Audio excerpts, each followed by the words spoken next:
Check out the Full Press Hockey Podcast with Jim Biringer, the best in the business. It's going to be great. Hello, everyone. Welcome back. This is the Full Press NHL Podcast. I'm your host, Jim Biringer. This is Chris Wassel. Guys, the last episode is up at Full Press Hockey Podcast on YouTube. Follow us along on iTunes, Spotify, wherever you get your podcasts, at Full Press NHL. Also on Twitter. We have not migrated over to where the place is, I guess the sky is, whatever they call it. I don't know if we can say it here on the Twitter machine, but we are still here. This is where you can find everything. Like I said, the last episode is up. We went through a bunch of rumors, myself, David Calabretta. We went through it all. He brought up an interesting take that I want to get Chris's opinion on in regards to the Anaheim Ducks and Buffalo Sabres. But first, Chris, welcome back, sir. It's great to be back. Hold on. This just in. We have Breaking news. Definite wackiness going on. For those that don't know, Jim and I were talking about this before we started. Yes. And naturally, Jamie Benn has entered the I'm going to literally try to put Boston through the glass, through the boards, and take out the trash. Yeah. Literally. He did that with Brandon Carlo the other night. That was not good. No. So you got to expect Boston going to be targeting him a little bit in the last two periods here, or whenever he gets out of the penalty box eventually. Exactly. But we got to go down Music City, USA. Ooh. Double J, Jeff Jarrett's down there. Yo, JEFFJARRETT. Mm-hmm. He watches the program. Big Preds guy. A lot of the country music singers are Preds guys down there. Nashville Predators not off to the greatest of starts. Let's be honest. As Barry Trotz said, he tried to play video game or fantasy hockey, and it hasn't worked yet. And, look, they're starting to kind of turn it around. I will say this. For everybody who's knocking on Steven Stamkos, watch his game. It's gotten a lot better ever since he got past the Tampa game. That's just me, but I don't know what you've seen, Chris. Yeah, it does seem a switch has definitely been turned. And for Nashville, it's like, well, it's about time. Yeah. At least the Nashville fans. And you understand why Nashville fans and even some media have been a little bit impatient because, look, they expected to be, 9-5-2 and not, 5-9 going into game tonight, obviously against Edmonton. That sounds like it could be fun. I mean, the last one was fun. It's always fun. Always fun between those two teams. But what's interesting is with Nashville is like Barry Trotz came out and they said there was going to be some changes, to the team if things didn't turn around. And I'm thinking to myself, and I mentioned this on the prior podcast, like, how can you make changes when you can't even give it a year? Like, you brought all these guys in. These guys haven't adjusted yet. It's going to take a little bit of time.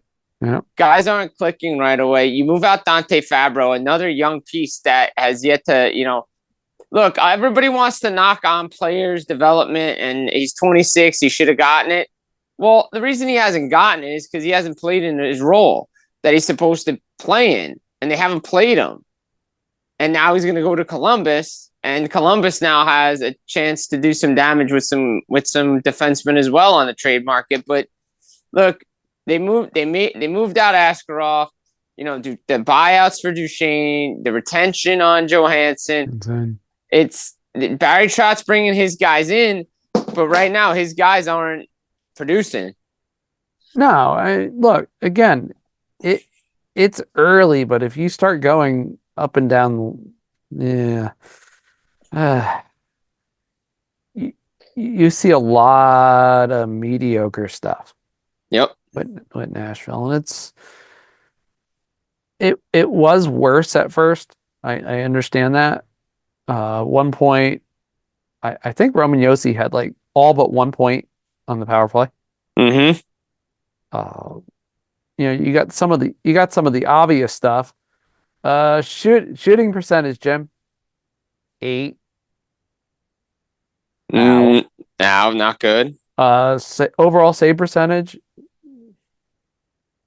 887. Ooh, not good. Now, I mean, some stuff's pretty good. I mean, this is one of the top penalty kills in the league, though. Yeah. Which is kind of crazy given everything that's happened with this team. Their penalty kill is like almost 91%. Oh yeah, That's for sure. That's what's weird. I mean, there's certain things that are just ridiculous. No, it's weird with this team. I mean, like they're so inconsistent too. Now, part of that too is even strength play, which has just been abysmal. You look at the obvious and you go, okay, well, all right. Goaltending at even strength has been worse than it. This is where it gets weird. Goaltending at even strength, ladies and gentlemen, has actually been worse for Nashville than on the penalty kill. Oof, not good, man. Let that sink in. Yeah, that's not good. I'm letting it sink in a little bit, and I'm not liking the fact that that's not good. That's not a good thing. I mean, I understand PDO can be about as fluky as plus minus. Right. But when your PDO is 95, not good, man. At even strength, and your shooting percentage at even strength is under 5%, that's scary. That is really scary. I mean, they are generating chances. It's not like they aren't. But is it enough? And that's where it's kind of like, well, the answer is no, because out of all their high danger chances, they have a grand total of 9 goals at even strength. Yeah. There's certain numbers that you just go, ooh, this is way off. Yeah. Obviously Philip Forsberg has been pretty good this year. But he's always good. But he's always good. Especially on those Tuesdays for us. Yeah. By the way, can I just throw in a gambling real quick? So if you guys because we always joke around about Forsberg Tuesday, right? It's a lock. He gets a point or he gets a goal. So my nightcap recap the other day with my buddy Teddy. One of my picks was a Jack Hughes anytime goal. Score, baby, score. It's true. Look, I said this to somebody. I picked up Stefan Nason tonight on a flyer because I figured, well, if Devils are going to score anything tonight, it's probably going to be on the power play, and I really should have just not joked about this so much. Yeah. So of course Nason has 2 goals. One on the power play. One on power play. And again, look, what is Nason doing on the power play that's making him so good on the power play? Net front presence. He's playing big. He's playing big without interfering with the goaltender. Woo! All right. So, real quick, we need to go. This was not on our rundown, but we needed to go to the classroom for a minute. Okay. The class is in session. They do it on college football final exam. We all need to go to the classroom. And if I had a whiteboard and if I had a studio. Don't we have that on Zoom chats now? We actually might have a whiteboard, but I'm not drawing it out right now. And I'm on my iPad and I don't really feel like doing that. So basically it comes down to one simple rule. How did the player get into the crease? Did he go in there by himself or was there contact and did the defending player push him into the crease into his goaltender? I basically laid it out from 2 officials, Tim Peel and Dave Jackson, both being on our program.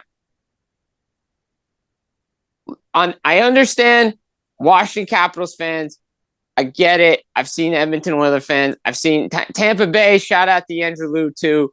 She understands this pain. Yes. Nick Dowd's path to the front of the net was through the crease, and he made contact minimal with Joseph Wall. Yanni Hakanpää hitting him had 0 effect on the contact with the goaltender. Therefore, it's no goal. Yeah. Plain and simple. It's not hard to figure out. Damn it. So That's that's your class note for the day. Let's be a lesson to you. It's a hard lesson. And Dave Jackson and I were going about this on Twitter the other night. And I tagged him in, and everybody, Luke Gasnick on Sportsnet, even guys on the Chiclet Show, whatever, they're like, oh, it's got to be a goal. We can't take – I agree. You don't want to take goals off the board. I get that. I understand that. But the standard is the standard, and it's been called all year. Right. We were crying about in the playoffs there's no standard. Guys are getting cross-checked into the goalie. What's this? What's that? If the goalie's outside the blue paint and there's contact made, the goal is going to count. Sure. Because the player is allowed the white ice as much as the goaltender. Once he steps across the red line and into the blue paint, forget it. And it's all how he got there. So, guys, it's that simple. Yeah. Don't go in on your own. Yep. Or if you go in on your own, make sure you get out on your own. Perfect. Yep. Don't get caught. Nope. Don't get caught.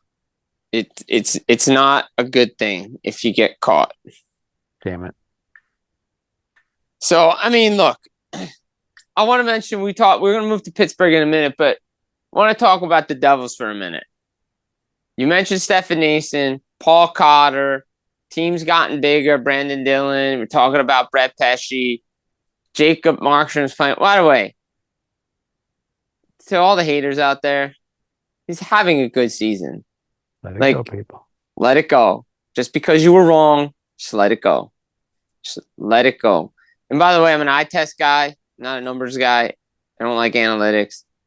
When the NHL average save percentage is at .905 and a goalie is at .910 save percentage, he's doing fine. Like that's what you need to know come the end of the year.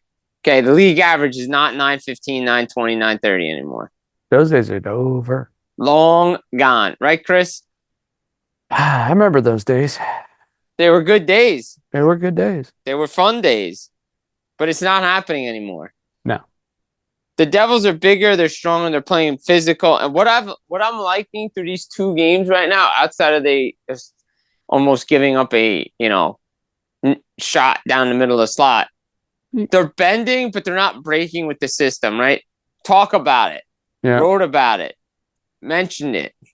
Paul Maurice, Jim Hiller's talked about it. Ryan Warsawski's talked about it. Sheldon Keefe talked about it the other night. Play the right way. Play within your structure. Play to not cheat the game. Yeah. Even if things aren't going your way, even if the game's tied, you're down a goal, 2 goals, play your game, because if you try to cheat for offense, you're going to get paid for it. And that's what the Devils are doing, and they're matching the physicality. The standard in the National Hockey League right now is the Florida Panthers. The Devils are matching that standard right now. Mm-hmm.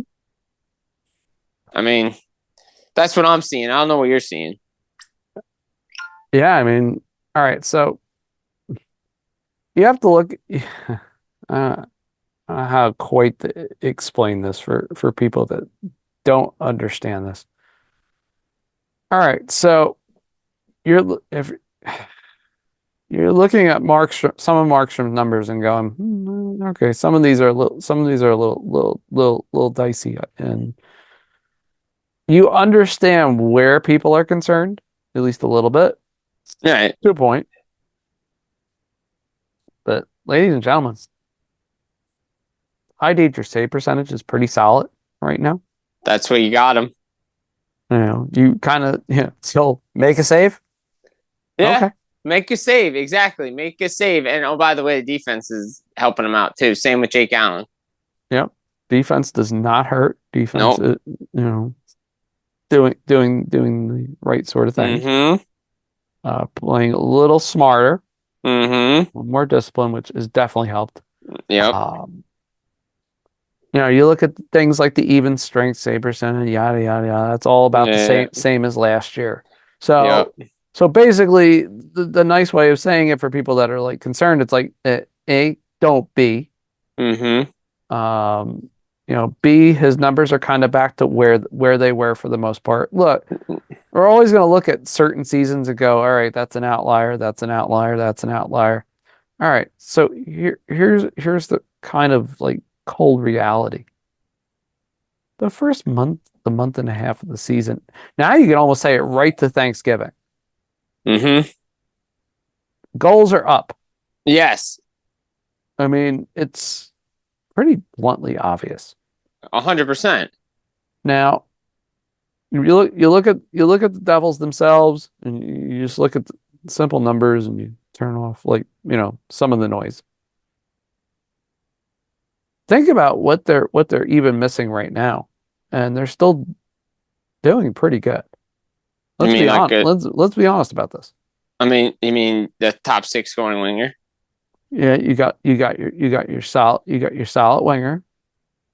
You've got a captain who is literally taking it upon him to either score or kill everybody. Right.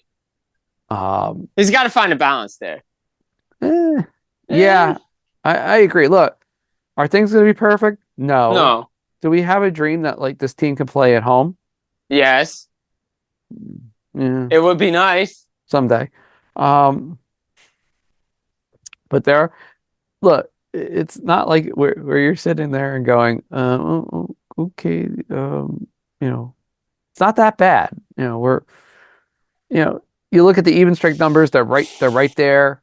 They're on target. Mm-hmm. It's, mostly slightly above league average. Things are starting to catch up. We add goals at will. Mm-hmm. What time is it? 5 past Bob. Mm-hmm. Man, was I wrong about that? All right. Full disclosure for our listeners. So I can sit there and just put my hands on my head and just basically admit, hey, I was wrong. Yeah. I fully expected a different result tonight. Because let's face it, this is something unusual. For us NHL guys. NBA, this is commonplace now since COVID. Right. Where you see like these double home games to sort of balance out travel. Look, New Jersey is playing well against the Stanley Cup. There's still a lot of hockey left. This team, I witnessed this team score 3 goals like that in the playoffs last year. So with 15:54 left in the third period, when people see this, their Devils could win the game, or there could be another result. There could be a different result in this game when the Florida Panthers come back. But the fact of the matter is, the Devils staying in Florida, the way they played in the first game against the champs, taking it to the champs, and playing their hockey, essentially. Their hockey, playing to the standard, and you're potentially 15 minutes or more away from sweeping the Stanley Cup champs, and then going to Tampa against a team that you have trouble playing against. That's pretty good, but you have to, like you said, this style of play has to correlate on home ice. Now, maybe it will, because this is the kind of time when Sheldon Keefe was in Toronto, this is when the Maple Leafs would take off, and they would have the home struggles, and then everything clicked. Yep. So that's something to watch for. Something to consider too, and I know the Devils have made a little bit, maybe too much of an excuse of this to a point. They have played a lot of games. Yes. And the schedule does finally look. Tampa comes off what tonight? 6 days of rest, essentially. Yeah, pretty much. So the Devils are going to have this too. And then I don't even know how to describe it. Like, what did the Devils do to the schedule maker in the NHL to get 6 games in 10 days right around Thanksgiving? Exactly. And they're not lightweights either. Nothing at home is a lightweight for New Jersey, to be fair. But you have Nashville coming to town at the end of the month. Carolina, 2 against Washington. Again, back to the watch. Those games are huge. Again, I say it. This team needs to show me they could beat the Washington Capitals and put them out of their out of sight. Yeah. Carolina. Yeah, you play Tampa, then you're off for pretty much 4 days. Yeah. That But will be then big. Carolina, Washington, Nashville, St. Louis, Thanksgiving, Detroit, Yeah. Washington. Yeah. And then the Rangers, couple day break. Seattle, Colorado, Toronto, LA, Chicago. Yeah. I mean, that's the murderer's row of teams right now. Mm-hmm. Oh, by the way, you know how most teams spend New Year's, like, somewhat close to home? No, they're out on the West Coast. They're on the West Coast. Yep. They play New Year's Eve night. In Anaheim. Check this out. All right, so they play New Year's Eve night, Anaheim. It's a 5 o'clock Pacific start, right? Yep. Then come back comically The next day and play 3 o'clock Pacific time against LA. And then you have 2 days off against San They Jose. 2 days off, and then they comically play another afternoon game. Yeah. All right. Which, by the way, they'll score 7 goals in San Jose. Yeah. Well, they should. That's a revenge game special. And then, but the good thing when they come back from that road trip is that they actually kind of have a road home game with the Rangers. So maybe you can get that first game back after a long road trip out of your system. So, I mean, look, the Devils, I wrote about it. I've talked about it. Somebody asked me about this, what they needed to do. I said, they got to play their game. They gotta not cheat the game. They got to play in their system. Good teams know how to play with their system.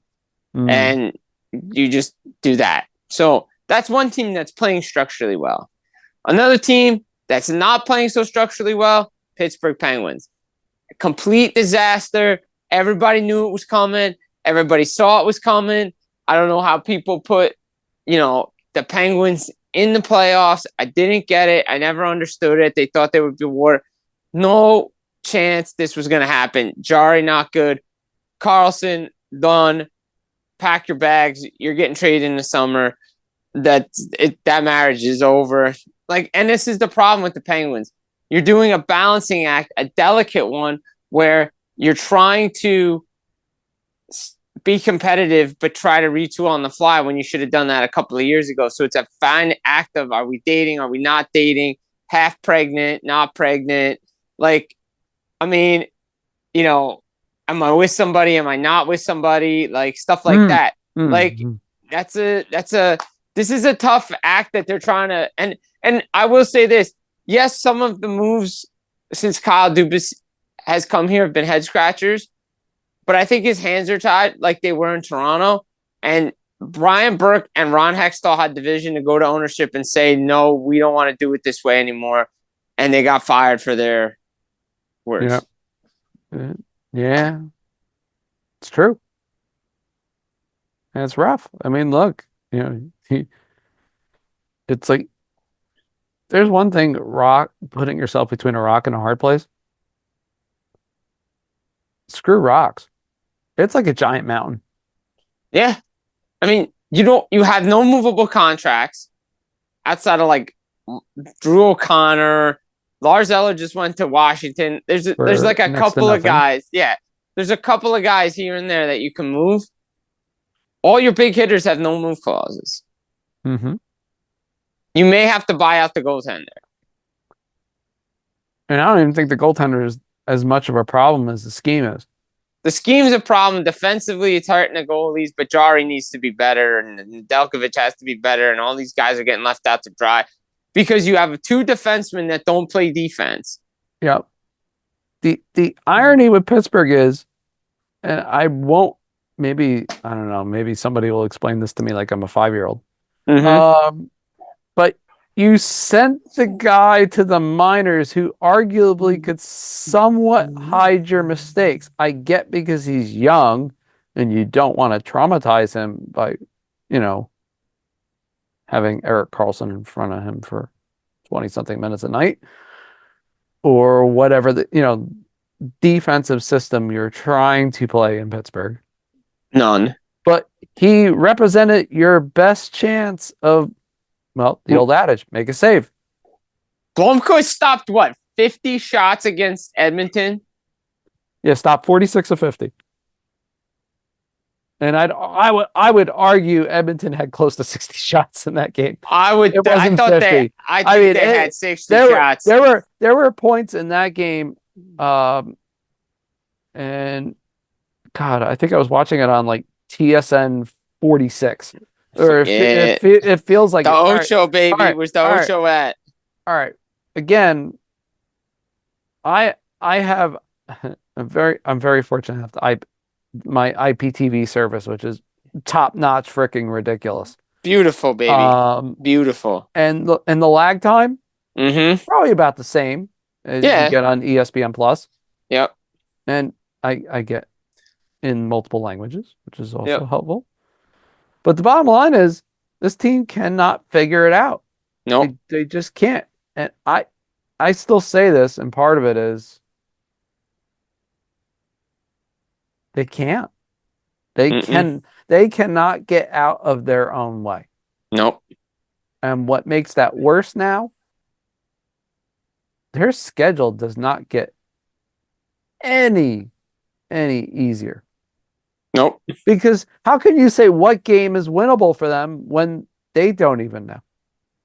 It's not. Nothing is winnable for them. I mean, look at. All right, great example. Tomorrow night, they play Columbus.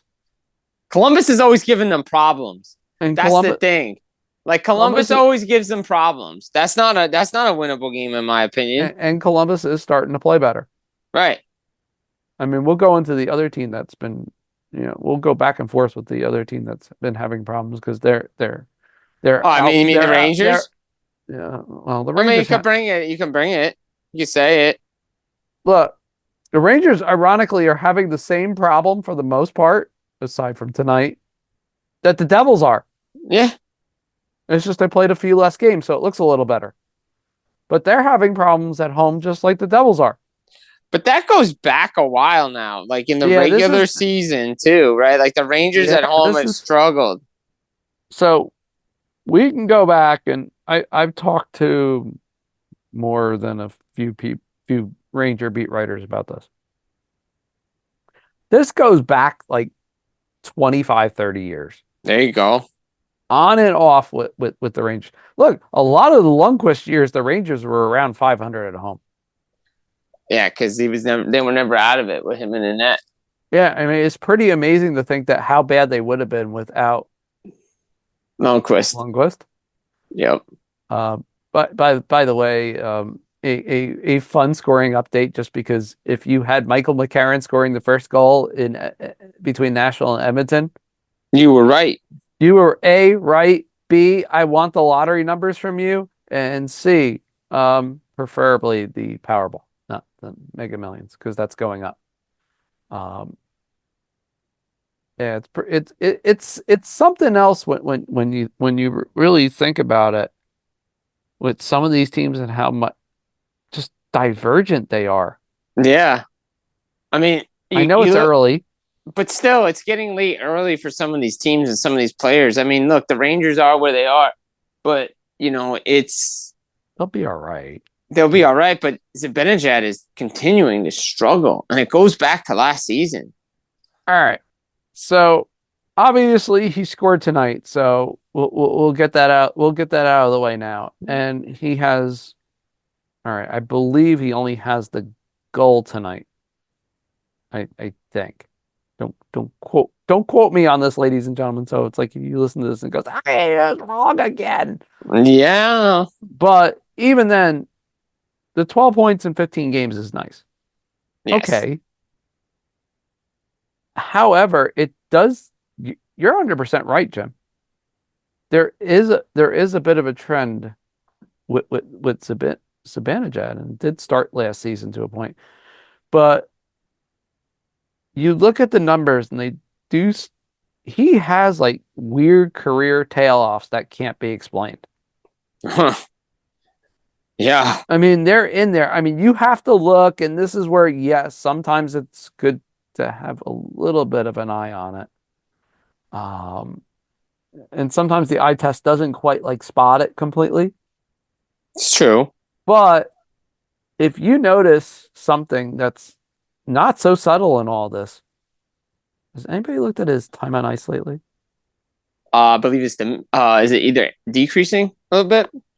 Okay, this is the lowest in almost his entire tenure as a member of the New York Rangers. At least, all right. Let's rephrase this. Since COVID.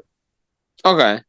So, all right. So the COVID season before it got cut off, he was playing a redonkulous 21 and a half minutes a night. The last three years have been right around 20 minutes. Okay. This year, I know it's early, 18 minutes, 19 seconds. Okay. That's fair. That can't be a coincidence. No, it's not a coincidence. Because, I mean, really the only reason why he got the boost in time that he did in the 18-19 season was because the power play was desperate. Yeah. And they realized they had something with Zibanejad. Remember, he always was good in his New York tenure. How do I put this? When he got the chance on the power play. Right, exactly. But just for some reason, that year things really took off. He scored 40 goals for the first time. Again, it was just one of those things where it's like he shot at this insane 20%, which he hasn't come close to since, except for maybe a couple of years ago. It looked like he was going to be around that again, and then he fell off a little bit. But either way, there's some interesting quirks in the numbers with him this year. The funny part is, face-off wise, Jim, he's one of the better Ranger guys. Yeah, it's sad, but sometimes other parts of your game get going when you're not scoring or producing points. But again, for the contract that he's making at $8.5 million on an AAV to be a number one center, this is the Rick Nash problem. Like it doesn't matter what Rick Nash did defensively. Crazy, right? It didn't matter. What have you done for me lately? It came down to goals and points, and what have you done for me lately? And the fact of the matter is, Mika Zibanejad needs to produce for the Rangers. They also have to play a better structure in front of their goaltender as well. Now, I'm going to take this with a grain of salt because it is the San Jose Sharks. He has to start doing it against the better teams, and the Rangers have to start playing against better teams.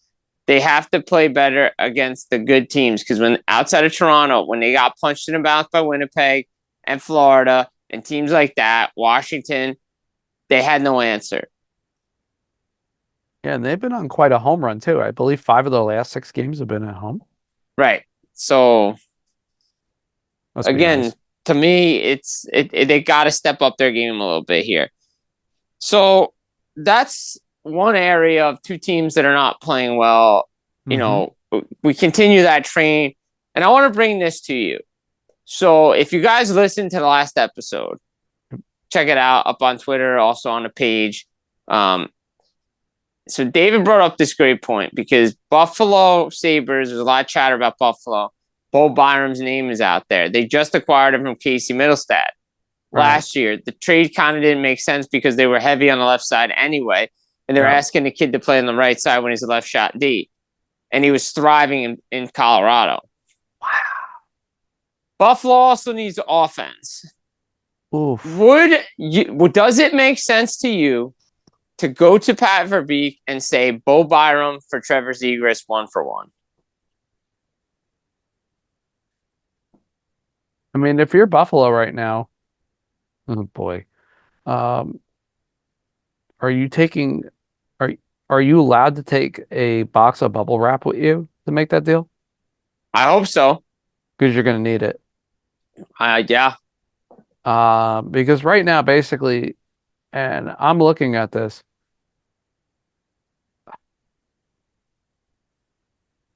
Zegras is a New York kid.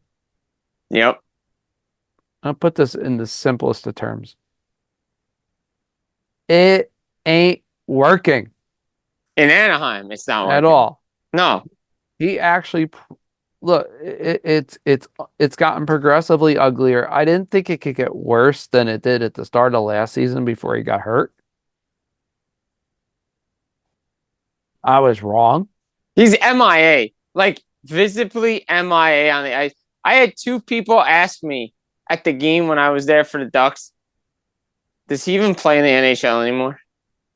It's bad. Like, you don't even notice him anymore. Yeah.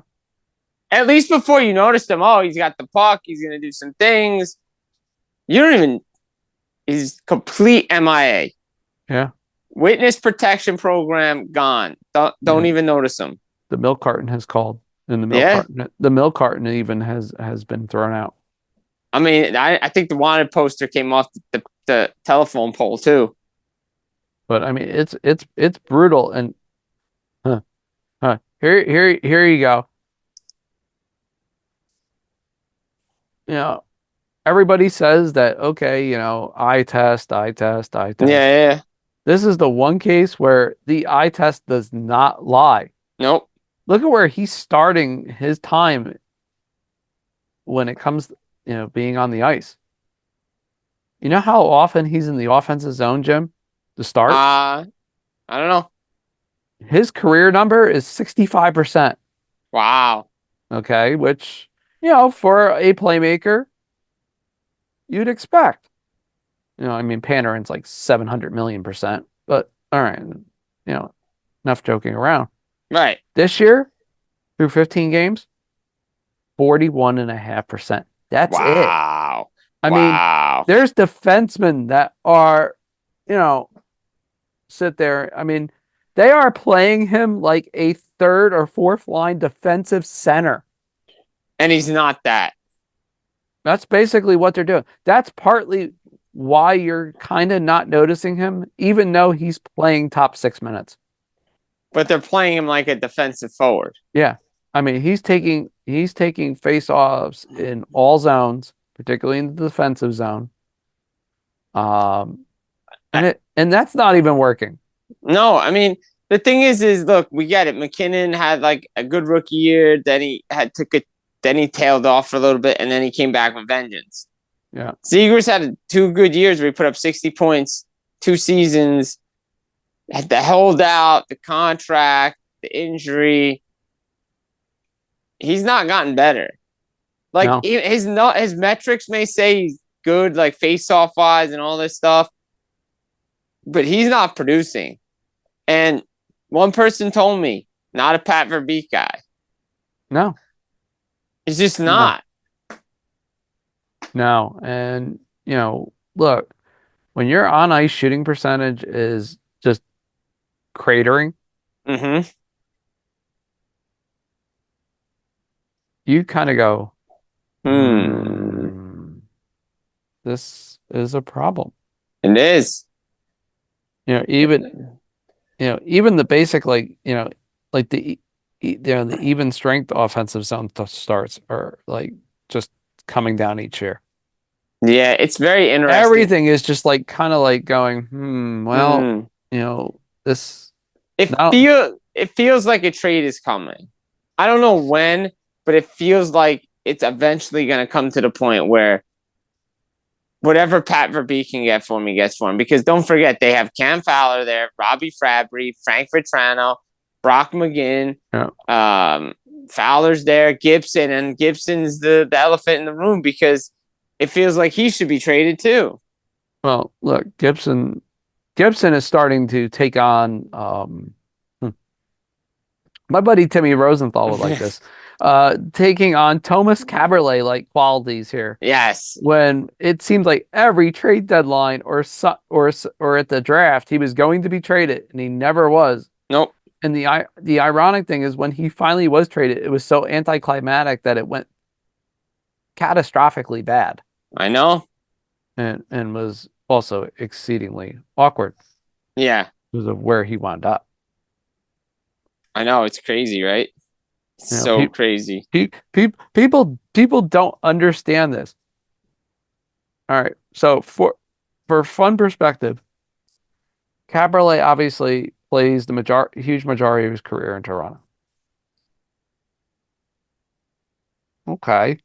Has some really good seasons. I mean, seasons that you would go, wow, all right. Yeah. and then gets traded of all teams to Boston. I know, that was crazy. There is no way in Hades anybody ever sees that coming. No. And then obviously the rest of his career gets downright comical. He ends up somehow in Carolina for a little while, then gets traded to Montreal and rounds out his career just all but like not quitting the league, but basically he had just had enough. Right, exactly. But it's crazy. But you look at a guy like him, and for the better part of 3 seasons, he was rumored to be going everywhere. Mm-hmm. And that's kind of what you're getting now with John Gibson. And arguably, I think it's ruined his career. I think so too. Whether Anaheim people want to agree with that or not is another story entirely. But the most obvious destination has felt like it's been for Pittsburgh forever. I know, right? And people have said, no, it's not happening. It can't happen. I understand that. But Gibson's not getting any better for much, kind of a semi-indirectly similar reason to why Zegras isn't getting better. Right. And part of it is simply because you hate to say it, but there's a losing mentality on that team. Mm-hmm. And Greg Cronin I've heard it from enough Anaheim people. This guy is not it for them. No. The head scratching decisions are one thing, but some of these numbers are, Jim, they're hideous. Yep. I mean, they really are. I mean, remember those like 2014, 2015 days where you sat there and you just went like, like with Buffalo and Anaheim at the same time, and you just went, what are they doing? Right. And we're almost kind of at that same point now. Mm-hmm. It's crazy, right? It's rough to watch. It's tough to watch, I should say. And I mean, it's rough to watch.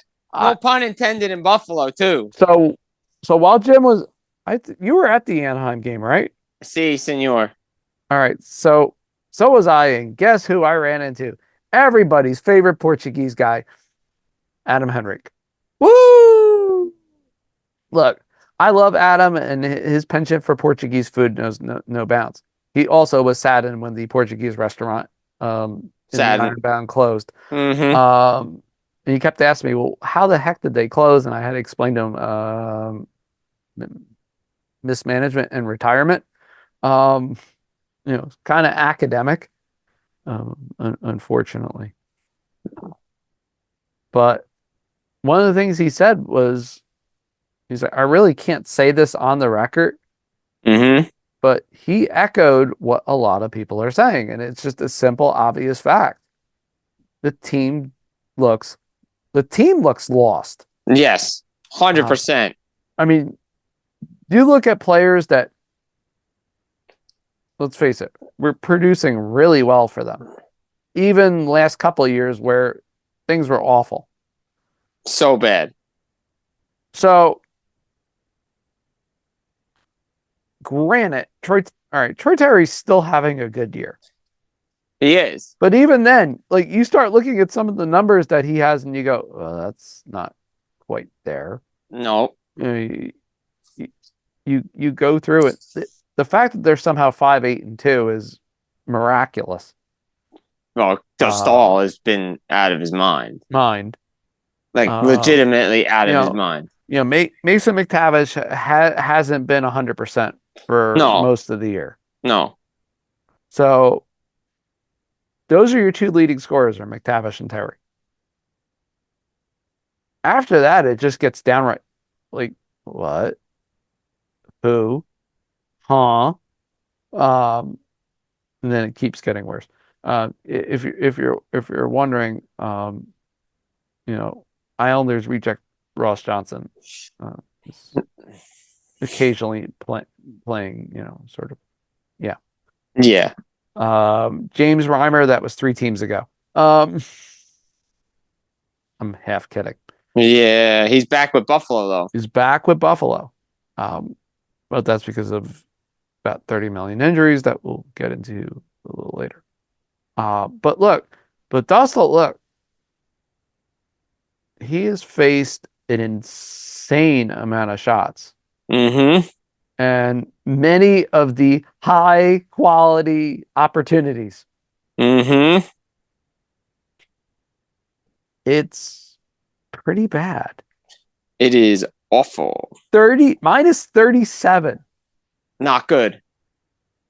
That's just for high danger chances. Don't look at the scoring chances, people. Just don't. No, Please, don't do it. Please don't. It'll hurt your eyes. Don't subject yourself to that. But if you look at it, I mean, Dostal's a good goaltender. That's why I say, like, if you look at these four nations face-off in the Olympics, when Czechia is there and he has to play, he won the World Championship. He's a good goaltender. The defense in front of Anaheim is poor. Similar to what we see in Buffalo with, like, guys in front of Ukko-Pekka Luukkonen and Devin Levi. Darlene's good, but they have to come together as a team and play the right way. And that's what we're seeing, playing together. Just don't be a roster of guys, be a team. Buffalo just, obviously think, the dynamics changed a little bit with some of the injuries from, earlier in the week. So, all right. Ukko-Pekka Luukkonen is out at least for, look, it's hard to guess right now. I know they were awaiting tests. They pronounced him out for tonight, obviously, along with Tage Thompson and what feels like half the Sabres. Right. And for a while tonight, Buffalo was holding their own against St. Louis.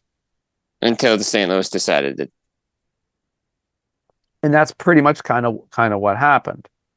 Long term, Tage Thompson's got to be able to stay healthy. I mean, he's been banged up several times this year already, and you kind of get a little bit concerned because look, he's 6'7", he weighs 2, but he's taking a beating because teams are going right at him now. Well, they have to. They have no choice because, Jesus Christmas, he has 11 goals in 16 games, Chris. Yeah, they have to do it, Chris. I mean, come on now. Yeah, they kind of have to. He is a force. I mean, there's no doubt that last year he was definitely hurt. 100%. And I mean, look, he's been excellent. Could you imagine what this team would be like with a halfway decent, competent power play? I know, right? I understand the start was slow. Yeah. You know, I always find crazy though. He was drafted by St. Louis. I know, that's crazy. It just that was the Ryan O'Reilly trade, right? Yep. Or the Eichel trade? No, Ryan O'Reilly. No, that was O'Reilly. Yeah. But it's crazy. Like with certain, like you look. Oh, by the way, too, he was born in not Winslow, Arizona, like a certain song, but Phoenix, Arizona. Phoenix, Arizona. Yeah, I had to get my Eagles reference in there somewhere. Yes, but it's crazy to think Buffalo had all these hopes and expectations going into the year, and they started off poorly. They just started to get things back on track. And then in the middle of the Montreal game, of all things, it just went completely south. I mean, south. Right, you had 3 injuries in the span of about, I would say, 5 or 6 minutes of playing time? Yes. In that range? Yes. That changed everything. 100%. So, you're Buffalo right now. It's rough. I mean, obviously, it's not the only team that has, suffered through a laundry list of injuries. I mean, it's a lot. Ironically, Toronto's been one of those teams that's actually had quite a few injuries. Well, Matthews' injury is a mystery to some people. Except for the injury ninja himself, who will remain nameless. I'm not waving the body part here. No, not at all. Nope. And it's been a lingering problem too. Just So, saying. It's been going back. It goes back to last year. It's never been fixed. Nope. Because didn't want surgery on it. Nope. I mean, it's gonna be interesting to see what happens there because, right, like Nylander's playing well. Like all those guys are playing well. They're all playing well without him in the last, 5 games? Yeah. I mean, outside of the Washington game, which we mentioned off the top, which was kind of wonky with all those different goals. However, I will say this. They need him in the lineup because I don't know how long Anthony Stolarz and Joseph Woll could just stand on their head. They have to be playing better in front of those guys. Well, Stolarz could do this for a while. Oh, I know he could. I just eventually it all comes back and comes crashing down, and that's never a good thing. It does. Really? You mean is this like sort of like the Ren and Stimpy part where it goes? What do we do till then? Well, you hold on for dear life and hope to God that he keeps it going because if he does, look out. Yeah, look. I mean, some of the numbers are nuts. I always like looking at these because it's funny. I mean, you start seeing like the big bold print in the hockey reference, and you go, "Wow!" Among backup goalies, Stolarz was like the best in the league, and this. Wow. Yeah. And this is all for Florida last year. I know. I still find it funny that he's 30, basically almost 31. I know. It's crazy. Born in Edison, boy, baby. The Jersey boy. Born in Edison, lived most of his life in Great Adventure. No, not literally. He lived in Jackson Township. He's left in Jackson Township. But, so, I mean, look, Toronto interesting, Boston interesting. Mm-hmm. Like I said, we can say it. We could say it now. Say it. Devils are interesting. Devils are interesting. See what they do Saturday. Let's see what they do Saturday. Yeah, this is a big question for me at least, and it's how they come out Saturday night. Well, I mean, Tampa hasn't missed a beat, so let's be honest there. That kind of is what should worry any Devils fan. But the fun part in this is the Devils are not what they were last year. No, 100% they're not. Last year was a fluke.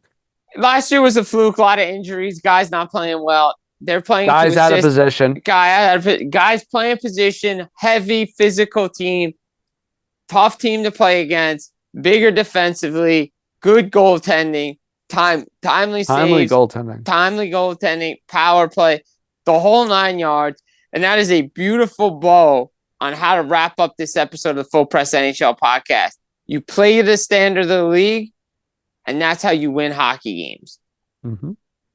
Jim Biringer, Chris Wassel, subscribe to the channel, iTunes, Spotify, wherever you get your podcast, Full Press Hockey Podcast, up on YouTube, at Full Press NHL on Twitter. Guys, we'll be back again. Barry Trotz, Nashville Predators, making sure you're listening to Full Press Hockey Podcast.